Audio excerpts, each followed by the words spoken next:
ବନ୍ଦେ ମାତରମ୍। ମୋ ମା ଆଜି ହସୁଛି, ତା ପୁଅ ଅଛି ପାଖରେ। ସେଇ ମା ଦିନେ କାନ୍ଦିଛି, ତା ପୁଅ ଶହୀଦ ହେଇଛି ଶୁଣେ ଦୁଃଖରେ। ରକ୍ତ ରଞ୍ଜିତ ମାଟିର ପୁଅରେ ଜାଗରେ ଆଜି ଜାଗ। ସ୍ୱାଧୀନତାର ଏଇ ପବିତ୍ର ଦିନେ ମନରୁ ହଟାଅ ରାଗ। ଏଇ ସେଇ ଦିନ ସେଦିନ ଭାଙ୍ଗିଲା ଗୋଲାମୀର ସେଇ ଶୃଙ୍ଖଳ। ବୀର ଶହୀଦଙ୍କ ଲୁହରେ ଭିଜିଥିଲା ଦେଶର ପ୍ରତିଟି ଅଞ୍ଚଳ। କାହିଁକି ଆଜି ବି ନଇଁଛି ମଥା, କାହିଁକି ଆଜି ବି ଡର? ଅନ୍ୟାୟ ବିରୁଦ୍ଧରେ ଆଜି ତୋଳିବାକୁ ହବ ବିଦ୍ରୋହର ସ୍ୱର।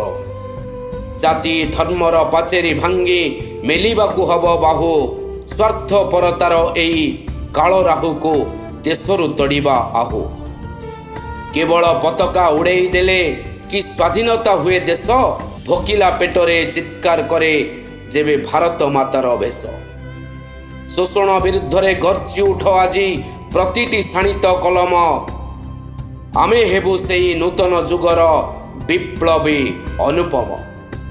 ଉଠରେ ସେଇ ବୀର ସନ୍ତାନ ପ୍ରତିଜ୍ଞା କର ଆଜି, ମାତୃଭୂମିର ସମ୍ମାନ ପାଇଁ ଜୀବନ ଦେବା ବାଜି। ସ୍ୱାଧୀନତାର ପ୍ରକୃତ ଅର୍ଥ ସମସ୍ତେ ଆଜି ବୁଝିବା। ଅନ୍ଧାର ଚିରି ନୂଆ ସକାଳର ସୂର୍ଯ୍ୟଙ୍କୁ ଆମେ ଖୋଜିବା।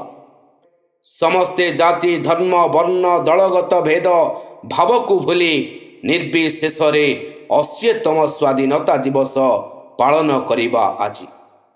ସମ୍ମାନ ଦେବା ସେଇ ସୈନିକ ବୀରଙ୍କୁ, ଯାହାଙ୍କ ପାଇଁ ଆଜି କୋଉ ଦେଶ ଆମକୁ କରିପାରୁନି ଗୁଲାମ।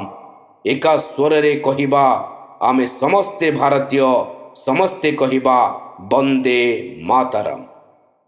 ଲେଖକ ଶ୍ରୀ ଆର୍ୟନ କୁମାର ସାହୁ, ଉପସ୍ଥାପନା ବ୍ରହ୍ମପୁର ଶିବାନନ୍ଦ।